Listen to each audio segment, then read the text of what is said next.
فرمایا وَقَرْنَ فِي بُيُوتِكُنَّ، اے مسلمان عورتوں تم گھر کے اندر رہا کرو، بلا ضرورت گھر سے باہر نہ نکلا کرو۔ شاپنگ کرنا تمہارا کام نہیں ہے، کاروبار کرنا تمہارا کام نہیں ہے، نوکری کرنا تمہارا کام نہیں ہے۔ حالات کے تحت اگر کبھی نکلنا بھی پڑ جائے تو پردے سے نکلو۔ وَقَرْنَ فِي بُيُوتِكُنَّ، اے عورتوں تم اپنے گھروں کے اندر رہا کرو۔ وَلَا تَبَرَّجْنَ تَبَرُّجَ الْجَاهِلِيَّةِ الْأُولَىٰ، اور جب گھر سے تم نکلو تو بناؤ سنگار کر کے، میک اپ کر کے، لپسٹک لگا کر، پرفیوم لگا کر کے نہ نکلا کرو۔ یہاں تک کہا اللہ کے نبی نے اگر کوئی عورت خوشبو لگا کر کے مسجد میں آتی ہے نماز پڑھنے کے لیے، ایسی عورت کی نماز قبول نہیں ہوگی، 40 دن تک اس کی نماز قبول نہیں ہوگی اگر وہ خوشبو لگا کر کے مسجد میں آتی ہے۔ اتنا خطرناک مسئلہ ہے میرے پیارے بھائیوں۔ اللہ نے کہا والذین هم لفروجہم حافظون، جو اپنی شرمگاہ کی حفاظت کرتے۔ اب ایک سوال پیدا ہو، اے اللہ، لڑکا جوان ہو گیا، لڑکی جوان ہو گئی، دونوں کے اندر طلب ہے، مرد کو عورت کی ضرورت ہے، عورت کو مرد کی ضرورت ہے، اور اے اللہ تو کہہ رہا ہے کہ شرمگاہ کی حفاظت بھی کرنا ہے، تو پھر ہم کیا کریں؟ اللہ کہتا ہے ہم تجھے حلال طریقہ دے رہے ہیں، ہم تجھے حلال الٹرنیٹ دے رہے ہیں۔ الا علی ازواجہم او ما ملکت ایمانہم، اپنی بیوی کے ساتھ تو نکاح کر کے اپنی شاریرک ضرورت کو پورا کر لے، اپنی جنسی خواہش کو پورا کر لے۔ اللہ تعالیٰ نے قدرتی طور پر تیرے اندر جو ضرورت رکھی ہے اس ضرورت کو تو پورا کر لے۔ فَمَنِ ابْتَغَىٰ وَرَاءَ ذَلِكَ فَأُولَٰئِكَ هُمُ الْعَادُونَ، اب جب شادی ہو گئی، تجھے جائز طریقے سے تیری ضرورت پوری ہو گئی، اب تو اگر ادھر ادھر منہ مارے گا تو تو اللہ کے قانون سے بغاوت کرنے والا ہے، تو زنا کرنے والا ہے، تو بدکاری کرنے والا ہے، تو اللہ کا باغی ہے، تو کامیاب نہیں ہو سکتا، تو جنت میں نہیں جا سکتا۔ تو یہ چیز ہے میرے بھائیوں، شرمگاہ کی حفاظت کرنا ہے۔ اسی لیے اللہ کے نبی فرماتے ہیں من یضمن لی ما بین لحیہ وما بین رجلیہ یضمن لہ الجنہ، دونوں پیروں کے بیچ میں جو چیز ہے یعنی شرمگاہ، اور دونوں داڑھ کے بیچ میں جو چیز ہے یعنی زبان، جو زبان کی گارنٹی لے لے، جو شرمگاہ کی گارنٹی لے لے، میں اسے جنت کی گارنٹی دیتا ہوں۔ اسی لیے اللہ کے نبی فرماتے ہیں عورت 4 کام کر لے وہ جنت کے جس دروازے سے چاہے وہ جنت میں چلی جائے گی۔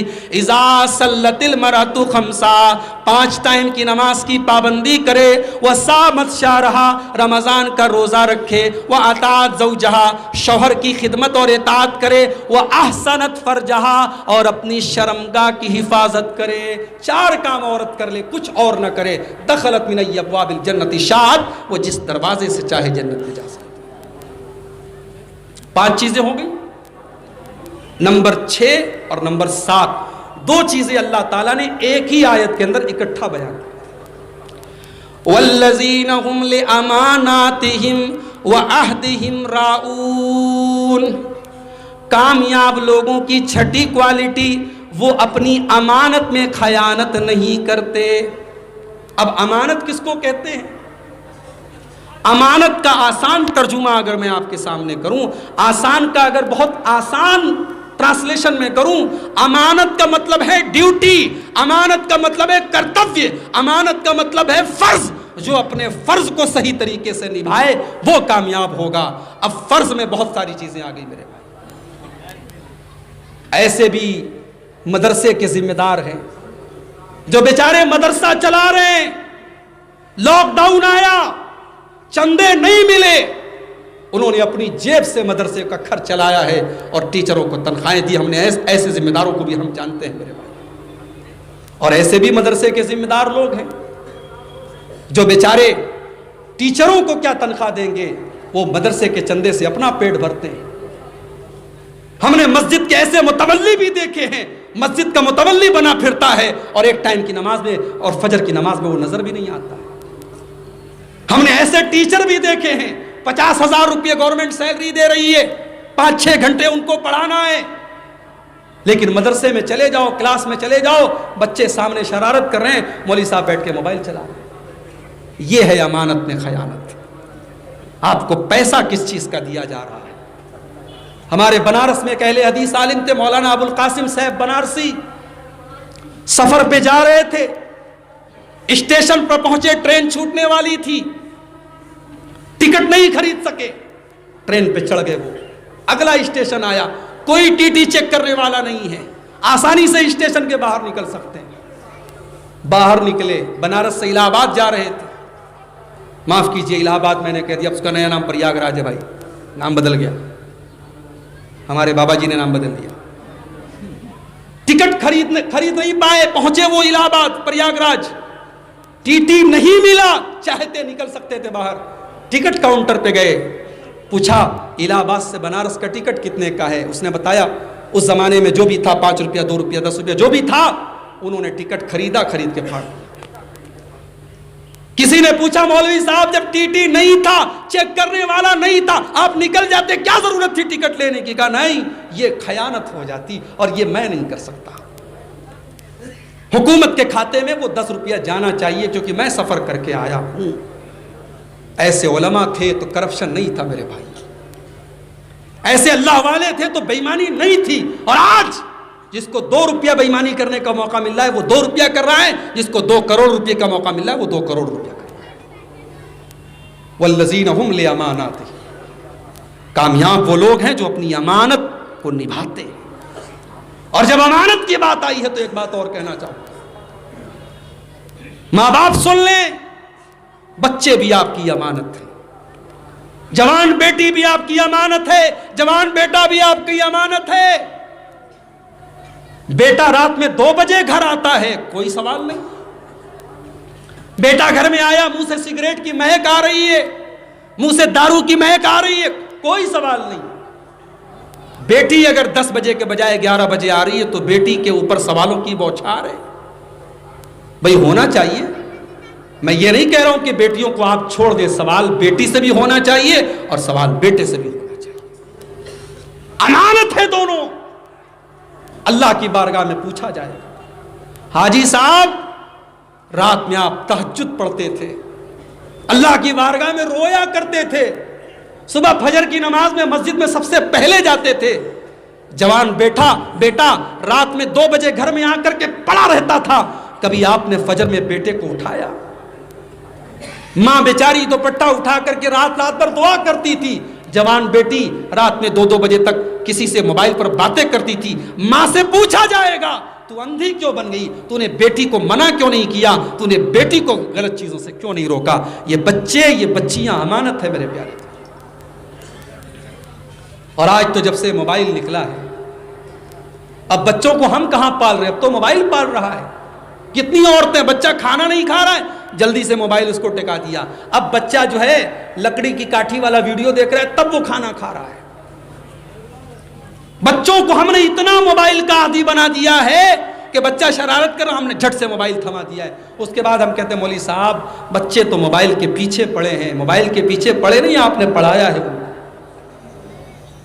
امانت ہے میرے پیارے بھائیوں, یہ بچے امانت ہے. اور عربی کا کوئی شاعر بڑی پیاری بات کہتا ہے, لیس الیتیم من انتہا ابواہ من حم الحیات وخلفاہ ذلیلا. یتیم وہ نہیں ہے جس کے ماں باپ دنیا سے چلے جائیں, جس کے ماتا پتا دنیا سے انتقال کر جائیں. ان الیتیم هو الذی تلقى له امن تخلت او ابا مشغولا. ارے یتیم تو وہ ہے جس کی ماں کے پاس اس کے لیے ٹائم نہ ہو, جس کے باپ کے پاس اس کے لیے ٹائم نہ ہو. تو بچے امانت ہے میرے بھائی, اس امانت میں خیانت مت کرو. اور 7ویں چیز وعہدہم راعون, کامیاب لوگ اپنے پرومس کو پورا کرتے ہیں, اپنے زبان کے پکے ہوتے ہیں, اپنے وعدے کو پورا کرتے ہیں, اپنے وعدے سے مکرتے نہیں ہیں. وہ کسی سے اگر وعدہ کر لیتے ہیں تو وعدے کو نبھاتے ہیں. آج بزنس کر لو, سب سے بے ایمان مسلمان آپ کو مارکیٹ میں ملے گا. غیر مسلم ہم سے اچھے ہیں بزنس کے معاملے میں, آپ تجربہ کر کے دیکھ لو میرے بھائیوں. ہم اور آپ اس قدر اپنے دین سے دور ہو چکے ہیں, ہمارے وعدے کا کوئی مطلب نہیں, ہماری زبان کا کوئی مطلب نہیں. اسی لیے اللہ کے نبی فرماتے ہیں اربع من کن فیہ کان منافقا خالصا. 4 چیزیں جس کے اندر پیدا ہو جائیں وہ پکا منافق ہے. 4 چیزیں پکے منافق کی پہچان ہے. اذا حدث کذب جب بات کرے تو جھوٹ بولے، وَإِذَا وَعَدَ أَخْلَفَ جب وعدہ کرے تو وعدہ خلافی کرے، وَإِذَا تُمِنَ خان جب امانت رکھی جائے تو خیانت کرے، وَإِذَا خَاصَمَ فَجَرَ اور جب جھگڑا کرے لڑائی کرے تو گالی گلوچ پر اتر جائے۔ چار چیزیں پہچان ہیں کس کی؟ پکے منافق کی۔ اب آپ غور کر لیں، اگر یہ چار چیزیں ہمارے اندر ہیں تو پھر ہم مومن ہیں کہ منافق ہیں؟ حدیث فیصلہ کر دیتی ہے، فتویٰ لگا لینا۔ حدیث میں آپ کو دے کے جا رہا ہوں، یہ چار چیزیں ہیں، جس کے اندر ایک چیز یہ بھی ہے کہ جب وعدہ کرے تو وعدہ خلافی کرے۔ اسی لیے اللہ نے کہا کہ کامیاب لوگوں کی ساتویں کوالٹی یہ ہے، وَعَهْدِهِمْ رَاعُونَ وہ اپنے وعدے کے پکے ہوتے ہیں۔ اب آخری چیز نمبر 8، وَالَّذِينَ هُمْ عَلَىٰ صَلَوَاتِهِمْ يُحَافِظُونَ کامیاب لوگوں کی 8ویں خوبی یہ ہے، وہ اپنی نمازوں کی حفاظت کرتے ہیں۔ اللہ اکبر۔ حفاظت کا مطلب سمجھتے ہو؟ بھئی ایک موبائل ہے 500,000 روپے کا، اور ایک موبائل ہے ایپل کا آئی فون لاکھ روپے کا، 1.25 روپے کا۔ اب 1.25 روپے کے موبائل کو آپ کتنا سنبھال کر کے رکھیں گے؟ نماز آپ کے آئی فون سے بھی زیادہ قیمتی چیز ہے، نماز کی حفاظت کرو۔ عصر کی نماز کا ٹائم ہے، اللہ کے نبی اپنے صحابہ کے ساتھ سفر پہ گئے ہوئے ہیں، دشمنوں کو پتا چلا کہ اللہ کے نبی اور آپ کے صحابہ آئے ہوئے ہیں اور عصر کی نماز کا ٹائم ہے۔ بخاری کے الفاظ ہیں، دشمنوں نے میٹنگ کی اور آپس میں مشورہ کیا کہ یہ وہ نماز کا ٹائم ہے جس نماز کو مسلمان اپنی جان سے زیادہ پیارا مانتے ہیں، اور جس ٹائم کی نماز کو وہ کبھی نہیں چھوڑتے ہیں۔ کہ بڑا اچھا موقع ہے، چلو حملہ کر دیتے ہیں۔ دشمنوں نے پلاننگ بنائی، اللہ نے اپنے نبی کو خبر کر دی۔ اللہ کے نبی نے صحابہ سے کہا، آدھے صحابہ ہتھیار لے کر کے کھڑے رہیں گے اور آدھے صحابہ نماز پڑھیں گے۔